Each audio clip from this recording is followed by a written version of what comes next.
This Y20 represents an opportunity for you to capitalise on your skills and present recommendations on the most pressing economic issues facing your generation.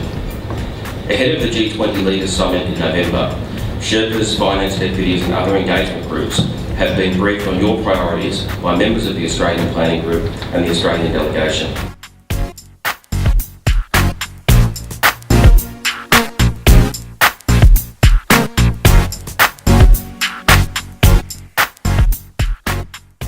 And if we can come up with really a clear statement of what it is that young people across the G20 are calling for, and as well collectively work together to come up with an advocacy strategy for how we're going to really ensure that the voice of youth gets the traction within the G20 we want to see it achieve over the next couple of months, that will be a really successful outcome.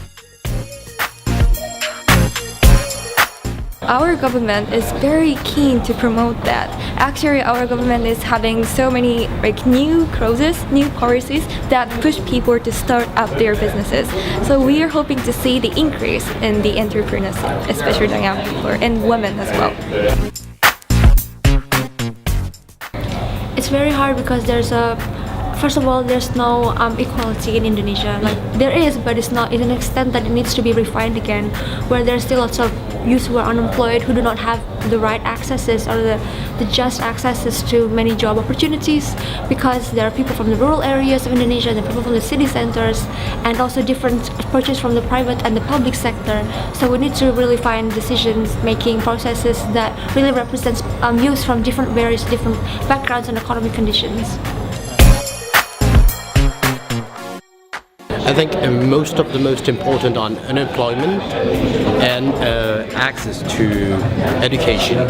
So that's what we're pushing forward some topics concerning these two topics. The part of the growth and the jobs are pretty related to the interest of Mexican youth, and also the necessity of education. There's quite a culture and attitudes that might need to change, or we need to foster that environment of entrepreneurship to encourage people to take risks. And indeed, a lot of our discussions have been around how can we help, or how can governments, how do we see the way governments can assist that? So what are the barriers there for young people, and what can governments do to change that?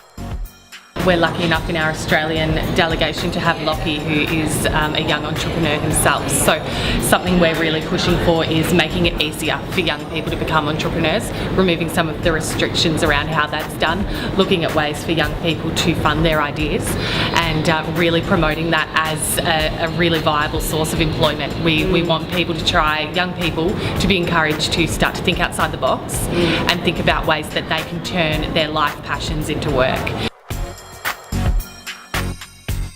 We'd love to connect and have this discussion around, what are your experiences as a young person with, maybe challenges you've had about getting jobs, or having access to jobs, or being an entrepreneur.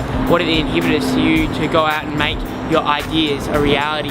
And maybe what can we do as Australian delegates to really echo your voice in your community?